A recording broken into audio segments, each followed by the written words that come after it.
Mi mbrëma dhe njerë, tani ne do fillojmë për temën, sot do flasim për temën si të parandalojmë dhunën në shkolla.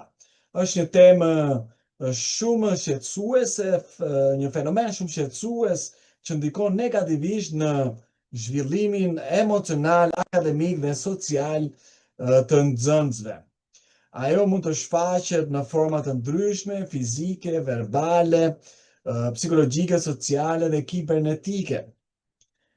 Parandalimi i dhunës kërkon një qasje të integruar ku gjithë aktorët arsimor, mësuesi, prindrit, nxënësit dhe institucionet bashkëpunojnë për të krijuar një mjedis të sigurt dhe gjithëpërfshirës.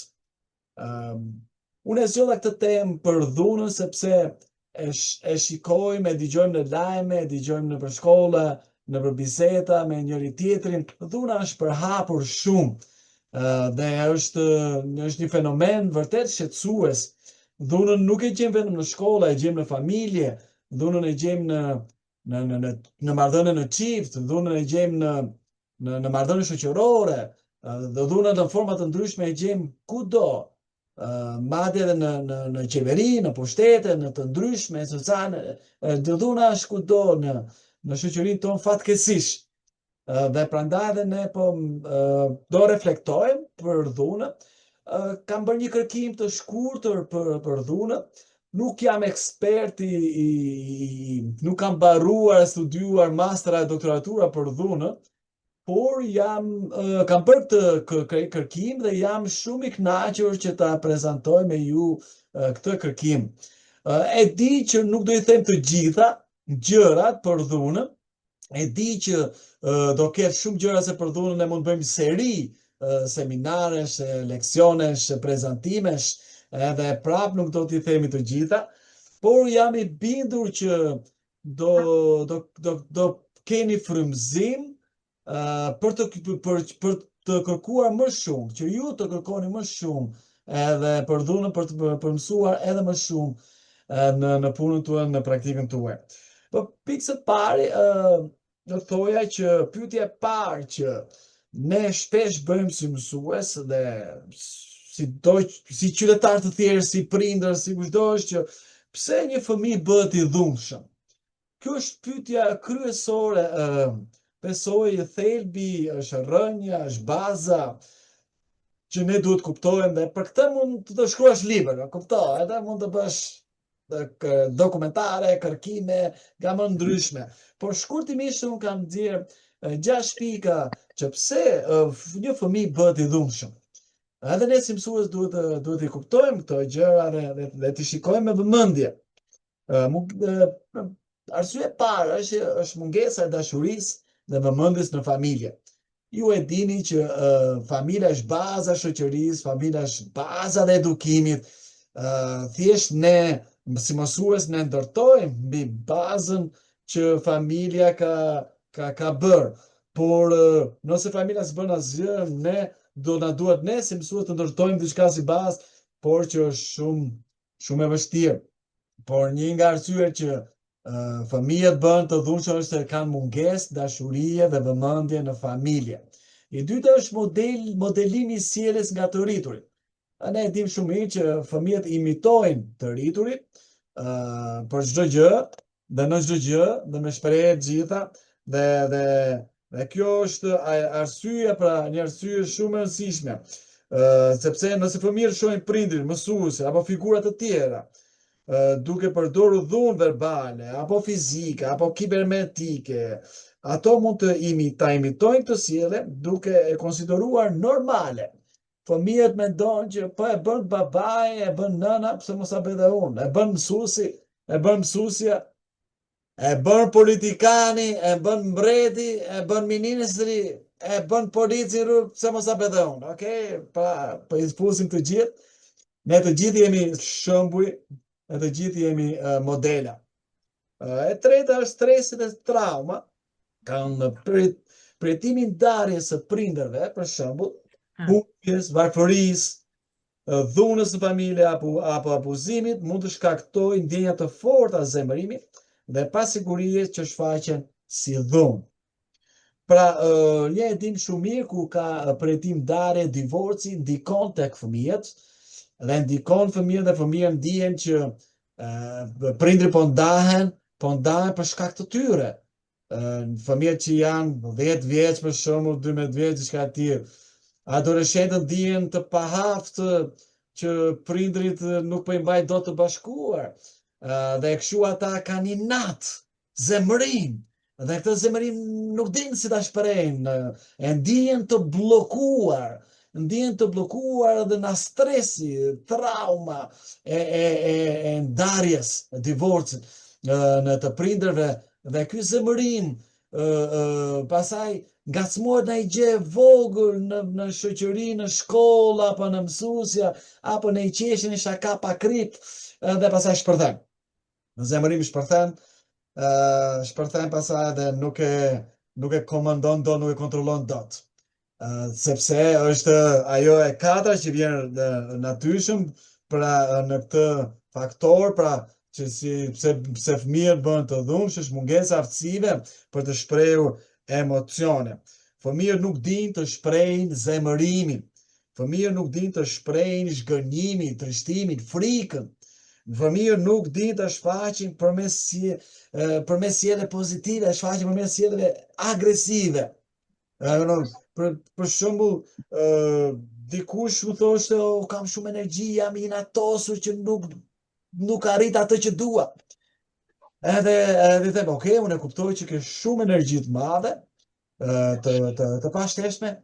Njëna mënyrat është që hajde ndihmojmë komshiun të presim ndrur. Për komshiu me që është dimër, edhe presim ndrur dhe komshiu i bëjmë të mirë, edhe ti ndihesh mirë që okay, unë mund të bëj diçka të mirë tjetrin. Të qeshëm nuk e priste këtë përgjigje, por me fjalë të tjera, ne duhet t'i mësojmë fëmijët, duhet t'i japim një model se si t'i shprehin emocionet. Sidomos zemërimin, shgënjimin, frikën, inatin. Pra duhet t'i mësojmë që këto gjëra mund të shprehen në formë arti, në formë ke energji të kthehen në diçka pozitive. Ose mund të ecim, ose bëjmë shëtitje, pra ka mënyra të ndryshme për të shprehur emocionin. Dhe mungesa aftësive për shpreh emocionin sjell zemërim, akumulim, kjo energji shpërthen dhe kthehet në dhunë. Gjithashtu një faktor tjetër është presioni nga grupi i shokëve. Edhe kjo është një faktor, dëshira për të pranuar nga grupi mund ta shtyjë fëmijën të sillet dhunshëm për të fituar respekt apo për të mos u përjashtuar. Këtë në fakt e bëjnë edhe të rritur, adoleshentët edhe të rritur, për të hyrë në një grup kriminal apo grup për të shitur droge, gjithçka do të bësh, t'japësh fakte, prova, demonstrosh që je besnik, demonstrosh që je pjesë e grupit, e tjerë me radhë, kështu që ndihmi ton dhe bësh i dhunshëm. Edhe një arsye tjetër pra është problemi i zhvillimit ose çrregullimet emocionale. Disa fëmijë mund të kenë vështirësi në kontrollin e impulseve për shkak të çrregullimeve si ADHD, ankthi, depresioni apo probleme të tjera psikologjike. Pra këto ishin disa shkurtimisht, se siç u thash, ne mund bëjmë libër për këtë gjë, por shkurtimisht sepse një fëmijë bëhet i dhunshëm dhe ne si mësues, në radhë të parë që jemi këtu edhe si prindër, që shumica prej nesh janë, duhet ta dim, duhet të bëjmë ç'është e mundur për të parandaluar dhunën në familje, në shkollë, le të japim sa më shumë dashuri, le të japim më shumë vëmendje, le të japim shembull më të mirë, sa më pak trauma, t'i mësojmë të shprehin emocionet, t'i mësojmë se si ta përballojmë presionin e grupit, dhe gjithashtu dhe t'i mësojmë dhe për ankthin, se si të dalin nga stresi, menaxhojnë ankthin e tjera. Okej, derisa folëm për këtë gjë, bëm një bazë të shkurtër për këtë gjë, tani dua që të kalojmë në format shkurtimisht në format e dhunës në shkolla. Pra dhuna ka dhunë fizike, që është goditje, shtytje, dëmtim seme personale, grushtime, rrafje e tjera me radhë, kjo është shumë e qartë dhe shumë e kuptueshme. Një dhunë tjetër është dhuna verbale.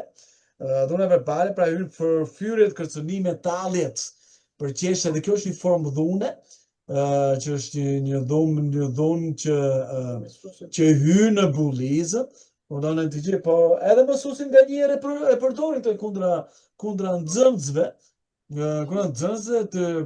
që ta prekin sedër, më thojnë mua disa mësues, e prek sedër që të menaxhoj, studioj e më shumë, por një fëmijë kur më përjeton fyrje, kërcënime dhe tallje, mund të demoralizohet dhe nuk ka shansë, nuk është motivim, nuk është pjesë e motivimit, okay? Nuk motivohet kështu. Por një dhunë tjetër është dhuna psikologjike që bën përjashtime, manipulim, friksime, që e frikson të tjetrin gjithkohës. Është gjithashtu dhe dhuna tjetër që është e përhapur shumë, dhe ne si mësues do të jemi të vetëdijshëm për këtë, është dhuna kibernetike, janë ngacmime, grindjet, sharjet, ofendime përmes rrjeteve sociale, mesazheve apo platformave digjitale që janë të përhapura shumë. Në këto forma shpesh ndodhin në mënyrë të fshehtë dhe të vazhdueshme, duke lënë pasojë thella tek viktimat. Por çfarë pasojësh lën? Okej, tani pasojat e dhunës. Shkurtimisht pasojat e dhunës është viktima, për shembull, te viktimat dhuna le pasojë ankth, depresion, vetëvlerësimi ulët, vështirësi në përqendrim, rënje në rezultate. Pra, nuk ka fokus në mësime në shkollë. Gjithashtu do të theksoja shumë këtë vetëvlerësimin e ulët, se na vetëvlerësimi i ulët sjell ka shumë pasoja të tjera, rrjedhojnë shumë pasoja të tjera, që vetëvlerësimi i ulët ka probleme, unë nuk jam asgjë, e kritikon veten, e shan veten, e ul poshtë veten, pastaj do për ta mbuluar këtë gjë bën mendje madhin, shet mend si ta mbuloj që e kam vetëvlerësi të ulët, nuk du mund t'ja tregoj këtë shokëve që të klasëve, pra ka probleme. Ka probleme të mëdha kjo gjë. Dhe pastaj njerëzit e lënduar lëndojnë të tjerët. Dhe kjo është e provuar dhe nga jeta.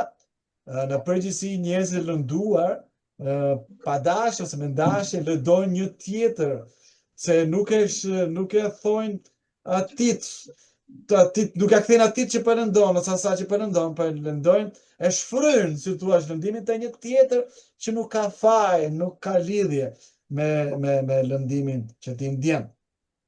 Gjithashtu një pasojë tjetër e dhunës është për autorët e dhunës, aty është zhvillimi i sjelljes agresive, mungesë ndjeshmërie, probleme në marrëdhënie sociale. Një person i dhunshëm është ndjen veten i pasigurt, i pa kontrolluar.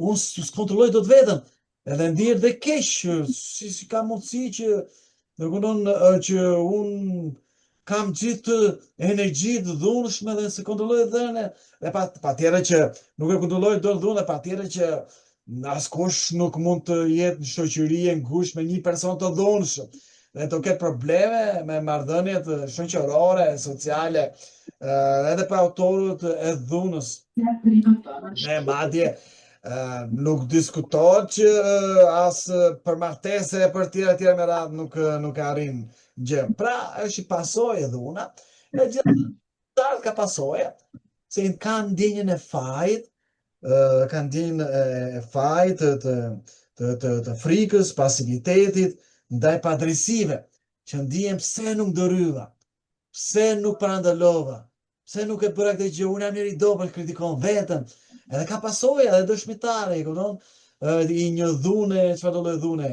Këto janë pasoja direkt e indirekt, pra të dhunës, pra ne do t'i themi stop dhunës, kjo është e pa diskutueshme, kuptohet. Ne po flasim për parandalimin e dhunës, kështu që ne po luftojmë dhe duam të luftojmë dhunën në çfarëdo lloj forme, në çfarëdo lloj konteksti. e gjitha. Dhe pasiviteti ndaj padrejësive rritet dhe bëhet në shoqëri pasive ndaj padrejësive. Edhe kështu që çdo pasaj qeveri mund të abuzoj ndaj një shoqërie pasive ndaj padrejësive. Mund të vjedhi, mund të bëjë gjithçka ndaj pasivitetit, dhe si probleme sociale, shoqërore, si probleme edhe në marrëdhënie, më ta bëjmë më të ngushtë edhe në marrëdhënie shoqërore. Një shok thot, po ti e pe padrejësi që më ndodh mua dhe nuk më ndihmove. Më ndihesh pasiv. Ose në marrëdhënie në çift, ose marrëdhënie në familje, kupton, lindin shumë pikpyetje. Pastaj nëse ju mësoheni të jeni pasiv ndaj padrejësive në këtë pikë. Okej. Mirë, atëherë tani të shkojmë tek strategjitë për parandalim. E para është edukimi dhe ndërgjegjësimi. Duhet të bëjmë fushata informuese për format e dhunës dhe pasojat e saj. Duhet të bëjmë për shembull si mësues ditë tematike si zgjidh mirësim, me aktivitete artistike, teatrore, diskutime që do flasim më vonë. Integrimi i temave për inteligjencën emocionale në kurrikulum. Në kurrikul, pra, duhet integrimi i temave për inteligjencën emocionale. Si mësuesit, si fëmijët, du ta dinë inteligjencën emocionale, të flasin për gjë. Po është një pjesë e strategjisë, sepse siç e ka thënë një studiues i famshëm, që është më mirë të parandalosh se sa të kurosh.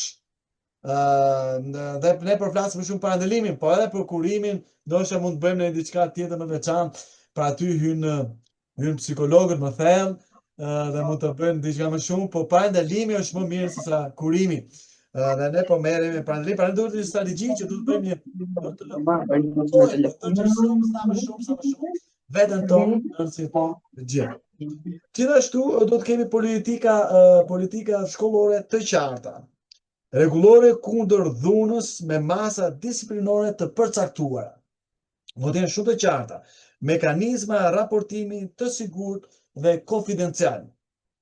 Gjithashtu krijimi i komiteteve të sigurisë me përfaqësues nga nxënës, mësuesi dhe prindrit. Pra do të kemi disa politika të shkollës të jenë të qarta për të gjithë. Dhe gjithashtu tjetër është mbështetje psikologjike. Pra prania psikologëve është pa diskutueshme që është e nevojshme në çdo shkollë për këshillim individual dhe grupor. Psikologët duhet të merren me këshillime individuale dhe grupe të vogla të ndryshme për parandalimin, ndërgjegjësimin, për të folur për këto tema, e gjithçka me radhë për vetëvlerësimin e ulët, e gjitha me radhë. Pra është e domosdoshme prania e psikologut në për shkolla. Gjithashtu seanca për zhvillimin e vetbesimit dhe menaxhimit të emocioneve do ishe fantastike që psikologët tanë në për shkolla t'i bëjnë sa më shpesh të jetë mundur. Sa më shpesh të organizojnë menaxhimin e emocioneve, shprehja e emocioneve, siç është thënë më parë, psikologu mund t'japi një ndihmë shumë të madhe. Sigurisht edhe me bashkëpunimin me mësuesit, që mësuesja mund t'i thotë që diçka kjo nxënës ka problem, kështu që mund të lutem ai ta ndihmoj në këtë pikë. Pra kjo është shkurtimisht pra strategjitë për parandalimin. Po tani ne duhet të flisja me detaje për rolin e mësuesve, pra me pak i zgjeruar dhe detaje praktike. Mësuesit janë një kontakt i përditshëm me fëmijët dhe kanë mundësi reale për të ndikuar në sjelljen e tyre. Ja si mund të veprojnë në mënyrë praktike mësuesit. Vëzhgim aktiv dhe identifikim i hershëm pra i rasteve. Pra të mbajnë shënime për sjelljet e përsëritura agresive të nxënësve në klasë. Të vëzhgojnë dinamikat mes nxënësve gjatë pushimeve, aktiviteteve grupore dhe oraret e mësimeve. Pra është shumë e rëndësishme ky vëzhgim. Një mësues mund të ketë një ditar të tij të saj, ose në memorie në kujtesë për të njohur, për të monitoruar pra sjelljet e nxënësve. Gjithashtu duhet një ndërhyrje menjëhershme dhe e drejtë. të ndalojmë me njëherë sjelljet dhunuese pa e poshtëruar fëmijën. Të përdorin gjuhë të qetë dhe të shpjegoj pse sjellja është e patolerueshme, e papranueshme. Pra kjo është shumë e rëndësishme. Gjithashtu duhet të krijojmë një klimë pozitive në klasë. Të vendosim rregulla të qarta për sjelljen dhe të zbatojmë në mënyrë të barabartë. Të inkurajojmë bashkëpunimin, ndihmën dhe respektin përmes lojrave dhe projekteve grupore. Gjithashtu të bëhet punë individuale me fëmijët e dhunshëm. Të zhvillojmë biseda të rregulla me fëmijët për të kuptuar arsyet e sjelljes. Të përfshijmë psikologun e shkollës, që thamë dhe më lart, pra për ndihmë profesionale. Gjithashtu, të mësuesit të përfshinë aktivitete edukative nxënësit, të organizojë ditë tematike kundër dhunës, të flitet kundër dhunës, të bëhet një rregull kundër dhunës, të mbahet me forcë kundër dhunës, me forcë, ku them me forcë është me forcën e bindjes, me forcën e argumentit që ne jemi kundër dhunës. Kundër dhunës, dhe kjo është shumë e rëndësishme për të organizuar. Të përdorim histori, filma, diskutime për nxitur empatinë dhe reflektimin, përdorim çdo mjet vizual, çdo mënyrë për të nxitur empatinë dhe reflektimin tek nxënësit. Pra kjo është shumë e rëndësishme. Gjithashtu, ne gjithmonë ne thamë që në fillim që duhet bashkëpunimi i mësuesve, prindërve, nxënësve, institucioneve për të parandaluar dhunën. Nuk mund ta bëj vetëm mësuesit, sado që ne kemi me mësues heroina, dhe unë i falenderoj dhe i vlerësoj dhe i respektoj dhe gjithë mësuesit që kanë bërë gjithçka për të parandaluar dhunën, por nuk mundem dot vetëm. Ka nevojë edhe për të tjerë të bashkëpunojmë, edhe me të tjerët, për aktorët e tjerë për parandaluar dhunën. Një nga këto është roli i institucioneve arsimore, që është rëndësishëm. Pra roli i institucioneve arsimoreve është kjo, për shembull që roli pra institucioneve është të hartojnë politika. Hartimi politike kombëtare për mbrojtjen e fëmijëve. Ne i kemi, nuk po them që nuk kemi, s'po them gjë, po them si parim se çfarë duhet bëjnë dhe institucionet që për të ndihmuar mësuesit për parandalimin e dhunës. Duhet pra që të kenë pra gjithashtu trajnime për stafin arsimor mbi parandalimin e dhunës. Duhet monitorimi i zbatimit të rregullorëve dhe vlerësimi i klimës shkollore. Pra do të vlerësohet shkolla her pas here, si e ka klimën, si diçka. Unë e kuptoj që ndoshta institucionet arsimore shkojnë pasi ndodhi një ngjarje e madhe që ka kapur mediat dhe atëherë bëjnë një kontroll. Po e mira do ishte që institucionet ta kapin, ta monitorojnë një shkollë përpara se të ndodhin dhunën, apo jo? Gjithashtu pra monitorimi duhet të bëhet, zbatimi rregullor duhet të bëhet dhe të vlerësimi i gjithë shkollës. Gjithashtu bashkëpunimi me organizata si UNICEF dhe Save the Children për projekte ndërgjegjësuese, ka të organizata të tjera, World Vision, ADRA, ka organizata të tjera që merren me fëmijë, ka projekte për fëmijë dhe shumë organizata të tjera që mund të bashkëpunojnë për këtë gjë. Okej, tani ne mund të shkojmë, si tha, pra, shkurtimisht mund të shkojmë edhe tek roli i prindërve. Roli i prindërve. Prindërit janë themeli.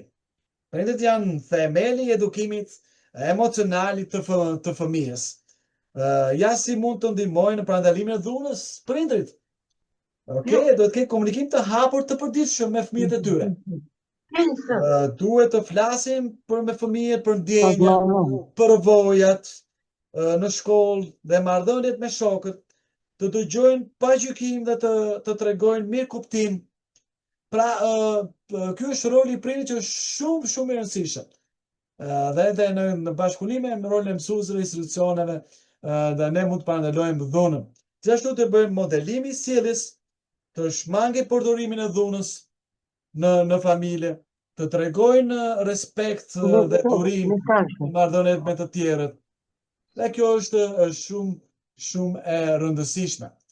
Okej, Këtu tani unë doja të ndala për pak, doja që të shfaqe një video. Është një video që në anglisht quhet Children See, Children Do.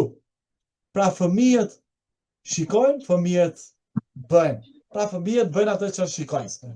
Me fjalë të tjera. Dhe kjo është një video shumë e rëndësishme, shumë e bukur dhe shumë mesazh të fortë dhe me shumë mesazh të qartë, dhe ju mund ta përdorni edhe në për shkolla, por le ta shikojmë, ta dëgjojmë së bashku.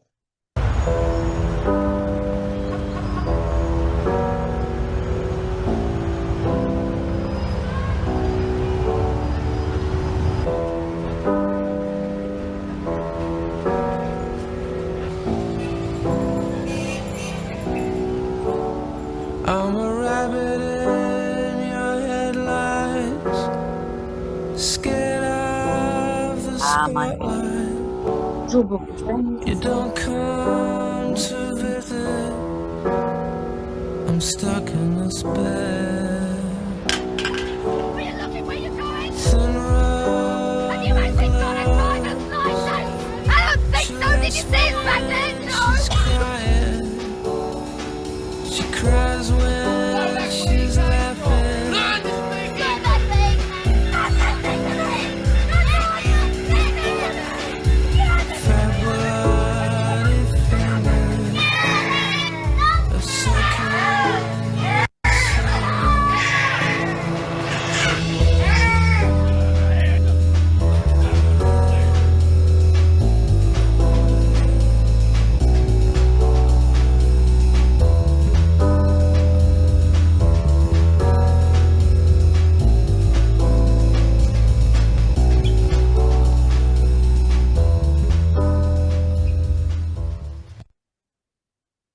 Pra kjo ishe një video shumë e qartë që tregon që prindrit janë një shembull si për mirë dhe për keq ndaj fëmijëve, sidomos edhe për dhunën. Për dhunën është ditur që patjetër që fëmijët imitojnë prindrit, figurat e mëdhaja të rritur që kanë në familje për dhunën për këtë gjë, prandaj edhe roli i prindërve është shumë i rëndësishëm. Siç është dhe roli i mësuesve, dhe prandaj një tjetër që prindrit duhet të bëjnë është që të vendosin kufi të qartë. Kjo është shumë e rëndësishme, të shpjegojnë pasojat e sjelljes të papranueshme, të përdorin metoda disiplinore jo dhunuese, si humbja e privilegjeve apo reflektim mbi veprimin. Prandaj është shumë e rëndësishme vendosja e kufive të qartë, sepse kur një prindër vendos kufi të qartë fëmijës së tij, i jep siguri fëmijës së tij.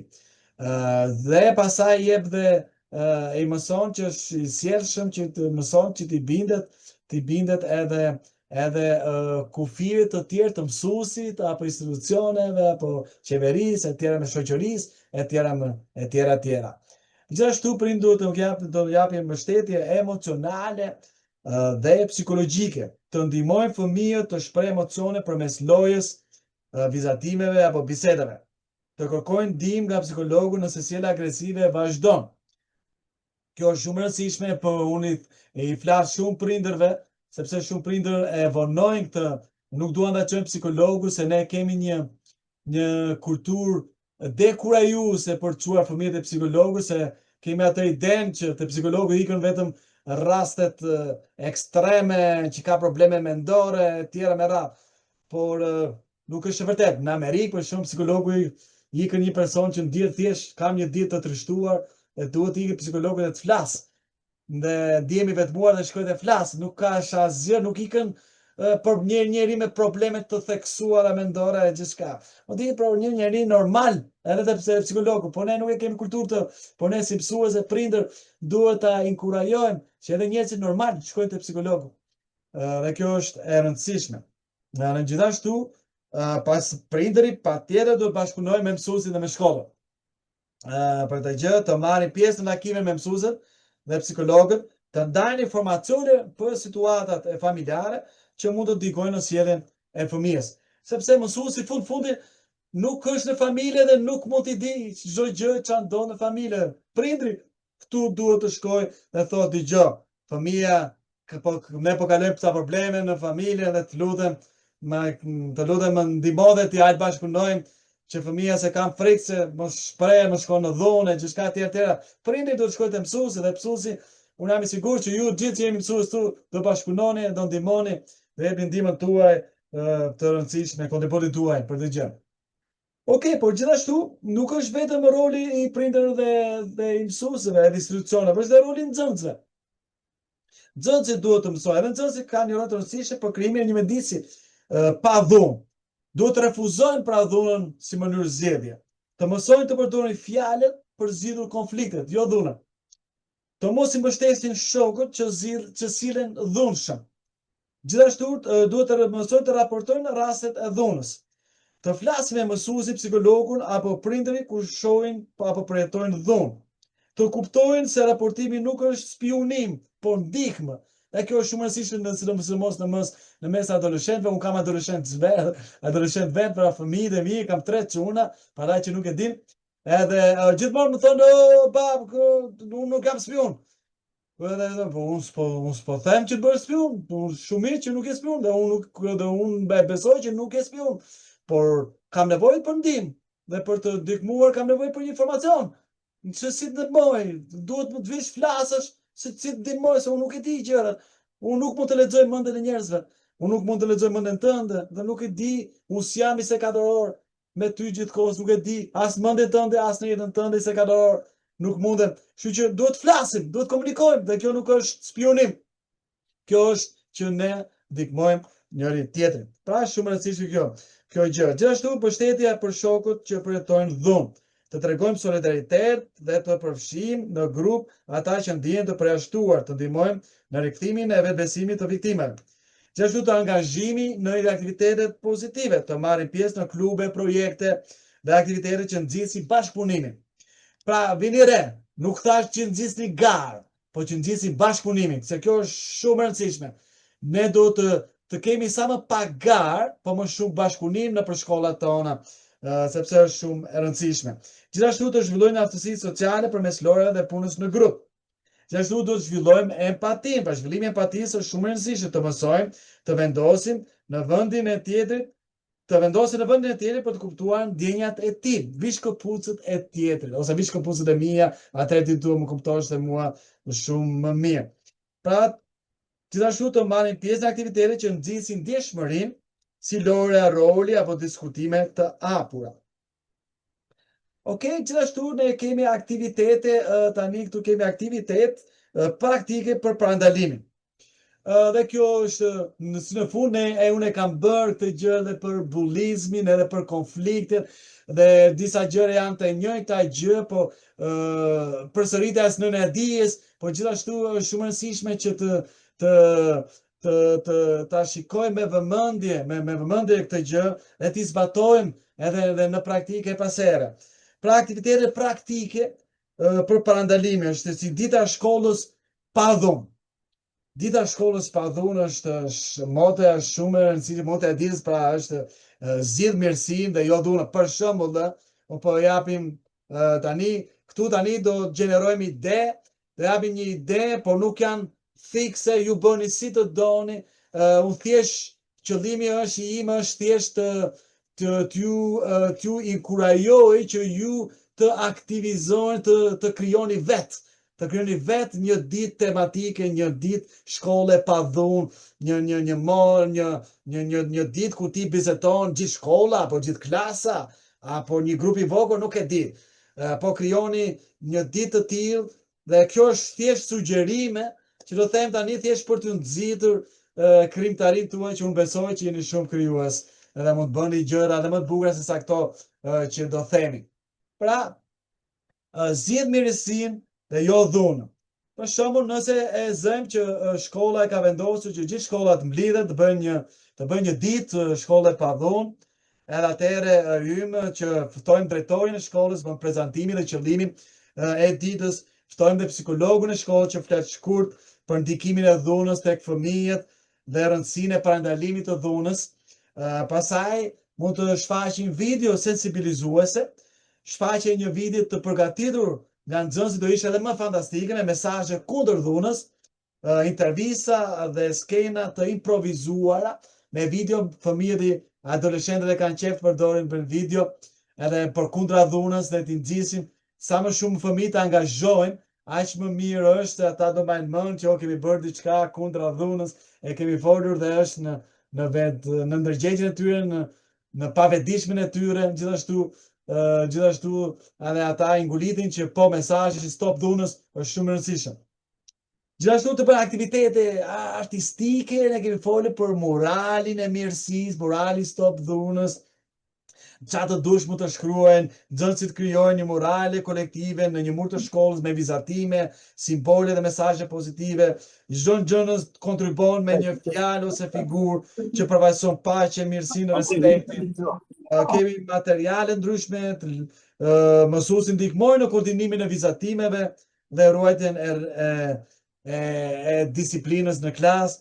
Gjithashtu bëri teatr, drama edukativ si Zëri i Heshtur, për shembull mund ta titullojmë Zëri i Heshtur, grupi i dramës paraqet një skenë teatrale që tregon një situatë dhune dhe mënyrë si zgjidhet me ndihmën e shokëve dhe mësuesit. Pas shfaqjet zhvillohet një diskutim i hapur me nxënësit për ndjenjat e personazheve dhe zgjidhjet e mundshme, pa dhunë, zgjidhjet pa dhunë. Për punimi ose me ese dhe poezi, nxënësit që janë shumë të mirë në ese, në artime, poezi ato mund të shkruajnë për shembull një artim o një poezi në vend të tjetrit. Për shembull të mund ta titullojmë, nxënësit shkruajnë ese apo poezi me temën si për shembull si ndjehem kur dikush më lëndon, ose çfarë do të bëja për ta ndihmuar një shok që përjeton dhunën, ose si të jemi në vend të tjetrit, e tjera. Pra, gjithashtu mund të po të jetë një ditë shkollore, mund të organizojnë drejt, patjetër gjithmonë ulur me dikë të ri, me një nxënës të ri, që të shikoni dinamika, që të ketë më shumë bashkëpunim, harmoni, një klimë pozitive, nxënësit kurajohen për këtë gjë, mësuesit ndihmojnë pra në përzierjen e grupeve, dhe që është shumë e rëndësishme kjo gjë, që klima pozitive në klasë, në shkollë, në një moment, në një ditë është shumë e rëndësishme, qoftë dhe për një orë, qoftë dhe për një ditë, qoftë dhe për një javë, qoftë vetëm sepse nxënësit e mbajnë mend sa mirë që ishim, sa bukur kaluam, sa mirë është thjesht pa dhunë në shkollë. Pra, gjithashtu psikologu duhet bëj patjetër një workshop, një seminar të shkurtër, si ta njohim dhe ta ndalojmë dhunën, si të shprehim emocionet në mënyrë pozitive, jo në mënyrë të dhunshme. Pra, psikologu mund të bëjë diçka, diskutime interaktive me nxënësit për shenjën e dhunës, si të reagojmë dhe ku të kërkojmë ndihmë, përdorimi i kartave me situata për të neglizhuar reagimet e mundshme, ekspozit fotografike dhe posterash, fjalët që lëndojnë, fjalët që shërojnë. Dhe mund ta bëjmë që për shembull në këtë grup janë fjalët që lëndojnë, pa gjëra negative, pa gjëra të pista, por edhe fjalët që shërojnë. Mund të shkruajmë më shumë për fjalët që shërojnë, hajde shkruani të gjithë fjalët që shërojnë atë që ka përjetuar dhunë. Gjë pra është shumë e rëndësishme. Gjithashtu pra nxënësit ekspozojnë pra këto fotografi dhe postera, gjithçka prindërit dhe vizitorët ftohen të shohin punime dhe të lënë mesazhe për mbështetje.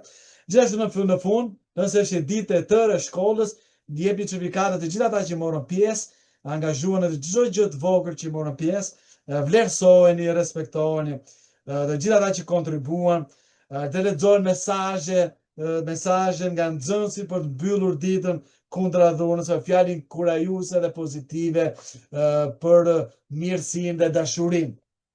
Pra për dritën e dashurisë, për dritën e mirësisë, pra që është shumë themi jo dhunës, stop dhunës. Nxënësit ndezin drira të vogla, celulare për shkak për të kujtuar viktimat e dhunës dhe për të premtuar se do të jenë aleat të paqes dhe kundra dhunës.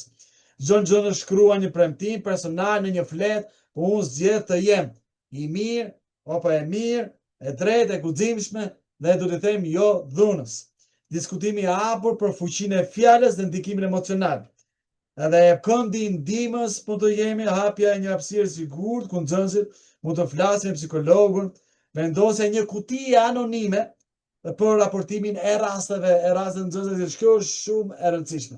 Pra për një aktivitet të tillë, ditë shkollore, një orë mësimi, si ta keni mundësinë. Thjesht kjo ishte një mënyrë se si ne duhet flasim për dhunën, për këto 3 tema në fakt do të flasim. Për bullizmin, konfliktet dhe dhunën. Është shumë e rëndësishme. Në shkollë, shkolla do të jetë gjithkohës, njerë në muaj, njerë në javë, sa më shpesh i tjetë mundur, ne do të flasim kundra bullizmit, kundra konflikteve, kundra dhunës. Dhe kjo është shumë e rëndësishme. Dhe unë besoj se ju si mësues do jeni nxitur, jeni kurajuar, jeni frymëzuar që t'i thoni stop dhunës e të bëni të jepni ju kontributin tuaj për të parandaluar dhunën. Dhe kjo është rëndësishme dhe shpresoj që ju jeni frymëzuar nga gjithë ky mesazh sot, se si të bëni sa më shumë aktivitete për të parandaluar dhunën.